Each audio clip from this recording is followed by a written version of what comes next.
Hello નમસ્કાર વિદ્યાર્થી મિત્રો, આપણી ચેનલમાં તમારું સ્વાગત છે। તો ધોરણ 10ના વિદ્યાર્થીઓ હોય કે ધોરણ 12 કોમર્સ સાયન્સ આર્ટ્સ તમામ સ્ટ્રીમના વિદ્યાર્થીઓ જે વિદ્યાર્થીઓએ માર્ચ 2024માં એક્ઝામ આપી હતી એવા વિદ્યાર્થીઓએ રીચેકિંગ કરાવ્યું છે। તો એવા વિદ્યાર્થીઓને પ્રશ્ન ઊભા થતા હશે કે રીચેકિંગનું રિઝલ્ટ ક્યારે આવશે, તો એ માહિતી આ વિડીયોમાં આપવાનો છું। અને જે વિદ્યાર્થીઓએ રીચેકિંગનું ફોર્મ ભર્યું છે અને પૂરક પરીક્ષાનું ફોર્મ પણ ભર્યું છે એવા વિદ્યાર્થીઓ વિડીયો છેલ્લે સુધી જોજો, કેમ કે એની ખૂબ જ અગત્યની માહિતી આ વિડીયોમાં છે। હવે મિત્રો આપણે વાત કરીએ તો રીચેકિંગનું રિઝલ્ટ ક્યારે આવશે। તો રીચેકિંગનું રિઝલ્ટ ગયા વર્ષે 15 દિવસમાં આવ્યું હતું કોમર્સ અને આર્ટ્સના વિદ્યાર્થીઓનું અને 10મા ધોરણના વિદ્યાર્થીઓનું। અને જ્યારે વાત કરીએ સાયન્સના વિદ્યાર્થીઓનું તો એ વિદ્યાર્થીઓનું આવ્યું હતું 25 દિવસે આવ્યું હતું। એટલે આ વર્ષે એવું નહીં થાય, આ વર્ષે બધાનું સાથે આવે એવું લાગે છે। મતલબ 1-2 દિવસનો ગેપ રહેશે એક રિઝલ્ટ વચ્ચે, પણ બધાનું સાથે મોસ્ટ ઓફ આવશે।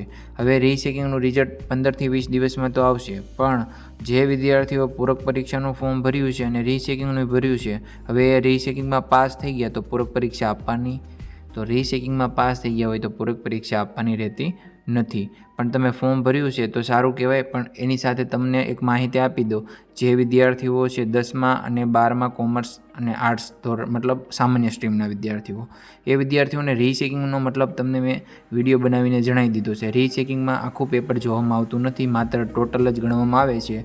એટલે વિદ્યાર્થી મિત્રો તમે રીડ કરવાનું શરૂ કરી દેજો, એટલે તમે અત્યારથી જ વાંચવાનું શરૂ કરી દેજો, કેમ કે પૂરક પરીક્ષાનું ટાઈમ ટેબલ આવશે ત્યાર પછી રીચેકિંગનું રિઝલ્ટ આવશે। મતલબ કે રીચેકિંગનું રિઝલ્ટ આવશે એ પહેલાં પૂરક પરીક્ષાનું ટાઈમ ટેબલ આવી જશે અને પછી સમય બહુ જ ઓછો રહેશે તમારી પાસે। એટલે તમારે શું કરવાનું છે, રીડ કરવાનું શરૂ કરી દેવાનું છે। રીડ ભલે તમે પાસ થઈ જાઓ રીચેકિંગમાં તો આપણા કિસ્મતની વાત છે, જો પાસ થઈ ગયા તો આપણા નસીબ સારા, તો કાંઈ ટેન્શન લેવાનું નથી। પણ જો ફેલ થયા તો રીચેકિંગમાં ટોટલ જ ગણવામાં આવે, એટલે ફેલ થઈ ગયા તો પછી તમે રીડ નહીં કર્યું હોય તો છેલ્લે કેટલું ભેગું કરશો। એના કરતાં બેસ્ટ અને બેટર એ છે કે તમે અત્યારથી જ રીડ શરૂ કરી દો, જેનાથી તમારે જો રીચેકિંગમાં કાંઈ ફેરફારી ના આવે તો ટેન્શન લેવાની જરૂર નથી। તમે રીડ શરૂ કરી દીધું હશે તો પૂરક પરીક્ષા તમે આપી અને પાસ થઈ શકશો। એટલે રીચેકિંગના રિઝલ્ટની રાહ જોઈને ના બેસતા કે રીચેકિંગનું રિઝલ્ટ આવશે પછી હું પૂરક પરીક્ષાનું રીડ કરીશ।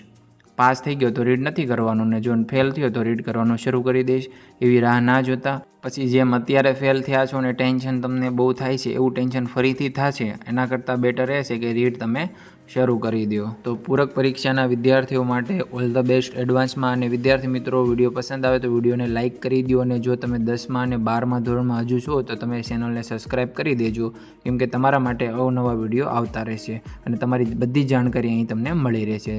તો વિડીયો પસંદ આવે તો વિડીયોને લાઇક કરી ચેનલને સબસ્ક્રાઈબ કરો અને અમારી સાથે જોડાયેલા રહો। જય હિન્દ, જય ભારત।